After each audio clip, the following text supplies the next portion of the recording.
But then you begin learning how to see again, how to use that old Stanley dog to take you around where you want to go, how to read Braille, and how to write it with a guide slate. Things like tying your own shoelaces you already know how to do. Most people don't even look when they're lacing their shoes, so ain't nothing wrong with being blind when it comes to tying laces. And rattling a few coins in a cup's an easy job. Get yourself a hand-lettered sign to hang around your neck and you're in business for yourself. Free enterprise. Here, but for the grace of God go thee. Chrissy lettered the sign for him, made it on a piece of cardboard, threaded string through a hole in each corner.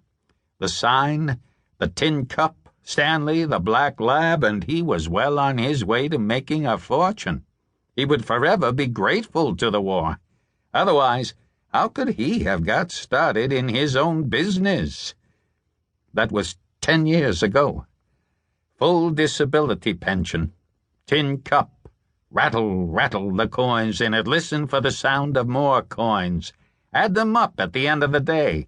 Take them home to Isabel and add them up together. Sit at the kitchen table.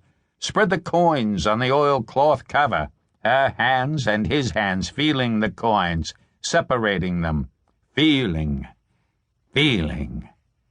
He'd met Isabel in a bar on the Stem 6 years ago.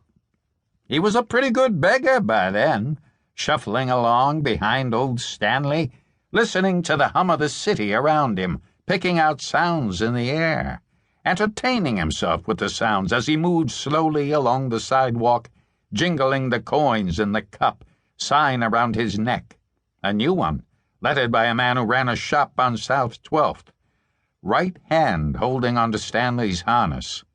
He'd had a good day. He stopped in the bar for a drink. This must have been about 4 in the afternoon. Woman sitting next to him, the scent of perfume and whiskey. Jukebox going at the back of the bar. "What'll it be, Jimmy?" the bartender asked. "Bourbon and water?" "Right." "My daddy used to drink bourbon and water," the woman said. White woman, by her voice. Southerner. "That right?" "Yes. Bourbon and branch water's a big thing down home. I'm from Tennessee." "Yeah," he said. "Here you go, Jimmy." The sound of the glass being placed on the bar top. His hand moved forward exploringly, found the glass. "Cheers," he said, and drank. "Cheers," the woman said. "My name's Isabel Cartwright." "I'm Jimmy Harris." "Nice to know you." "Are you white?" he asked. "Don't you know?" "I'm blind," he said. She laughed softly. "So am I," she said. Married us 6 months later. Blind as bats, both of them. Took an apartment on 7th near Mason. Didn't want to be living in Diamondback uptown. Not because he had himself a white wife now, but only because Diamondback was bad news for blacks or whites. Named by the blacks themselves, supposed to be sarcastic and comical, was just about as funny as a rattler itself and every bit as deadly. Her father came up from Tennessee for the wedding. They'd been living together 6 months by then. Wouldn't have mattered if the old man yelled and hollered. They'd have told him to go back home and drown in his bourbon and branch water. Nice old man, though. Said he knew his daughter would be well looked after.